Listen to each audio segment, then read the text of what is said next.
हर हर महादेव दोस्तों।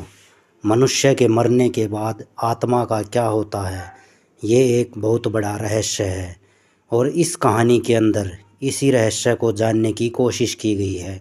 अगर आप लोगों को वीडियो पसंद आए तो प्लीज़ वीडियो को लाइक करें और चैनल को सब्सक्राइब करें। कहानी शुरू होती है राघव नाम के एक लड़के से। राघव एक तेज़ दिमाग वाला युवक था। उसका परिवार धार्मिक था, पर वह स्वयं आस्तिक होते हुए भी कई प्रश्नों से घिरा हुआ था। वह अक्सर अपने आप से पूछता, क्या ईश्वर सच में है? अगर है तो दिखाई क्यों नहीं देता? आत्मा, मोक्ष, पुनर्जन्म, ये सब कल्पना है या कोई वास्तविकता? उसकी यह खोज उसे गांव से शहर, मंदिरों से पुस्तकालय और धर्मगुरुओं से आधुनिक विचारकों तक ले गई, लेकिन हर उत्तर अधूरा लगा। एक दिन उसे पता चला कि हिमालय के एक सुदूर आश्रम में एक साधु हैं जिनकी दृष्टि में भौतिकता और आत्मा दोनों की रहस्य स्पष्ट हैं।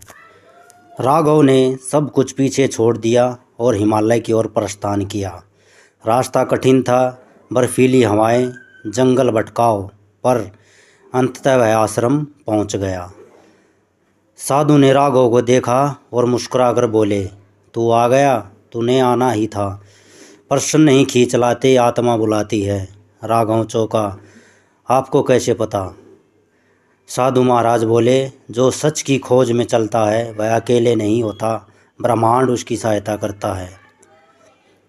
अगले दिन राघव को एक शांत कुटिया में ले जाकर स्वामी ने कहा, ध्यान कर, पर शरीर पर नहीं, उस पर जो देख रहा है और सोच रहा है।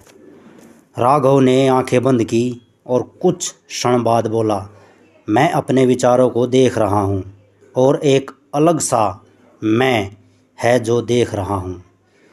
साधु मुस्कुराए, वही साक्षी तुम्हारी आत्मा है। तुम शरीर नहीं हो, देह बदलती है, मन बहकता है, लेकिन साक्षी वह एक शाश्वत है। और जब तक तुम खुद को शरीर समझते रहोगे तुम भ्रम में रहोगे। राघव पहली बार मौन में डूबा। एक दिन स्वामी ने राघव को जंगल की ओर भेजा और एक खाली कटोरा हाथ में देकर बोले, जब तुझे सच्चा सुख मिले इस कटोरे को भरकर ला देना। राघव गांव-गांव भटका, कभी स्वादिष्ट भोजन, कभी संगीत, कभी प्रेम, कभी धन। सब ने क्षणिक आनंद दिया, पर हर बार अंत में खालीपन मिला। महीनों बाद वह लौटा खाली कटोरे के साथ। स्वामी ने कहा, सुख बाहर नहीं, वो मन की अवस्था है। जब मन संतोष में होता है तो भिक्षा में भी परम आनंद मिलता है, और जब मन लोभ में हो तो महलों में भी अशांति रहती है। राघव अब बदल चुका था, लेकिन फिर भी एक डर बाकी था, मृत्यु का। उसने पूछा, स्वामी जी, आत्मा अमर कैसे है? मरने के बाद क्या होता है? स्वामी मुस्कुराए और उसने एक मृत पत्ता थमा दिया। बोले, यह पत्ता मरा नहीं, सिर्फ वृक्ष से अलग हुआ है। इसका अंश फिर मिट्टी में जाएगा, नया वृक्ष बनेगा। आत्मा भी शरीर से अलग होती है, पर मरती नहीं। जैसे तुम कपड़े बदलते हो वैसे ही आत्मा शरीर बदलती है। राघव ने धीरे से आंखें बंद की। अब उसमें भय नहीं था। वर्षों बीते, अब राघव स्वयं ध्यान, सेवा और साधना में लीन रहने लगा। एक दिन ध्यान की गहराई में उसने एक दिव्य अनुभूति की, मानो उसका स्वयं सब और फैल गया है। न कोई दैत्य, न कोई भूत, न भविष्य, बस एक शुद्ध उपस्थिति। वह दौड़ता हुआ स्वामी के पास आया, आंखों में आंसू लेकर बोला, स्वामी जी, आज मैंने कुछ नहीं जाना, लेकिन सब कुछ अनुभव किया। स्वामी बोले, यही आत्मा का स्पर्श है। जहाँ ज्ञान शब्दों से आगे बढ़ जाता है वहीं ब्रह्म है।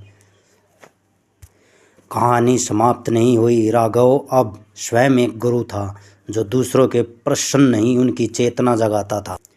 इस कहानी से हमें यह सीख मिलती है कि हमारा शरीर नहीं, आत्मा है। सच्चा सुख हमारे अंदर नहीं, बाहर है। मृत्यु अंत नहीं, एक बदलाव है। अनुभव तर्क से ऊंचा होता है और जो खोजता है वही पाता है, लेकिन पाने से पहले स्वयं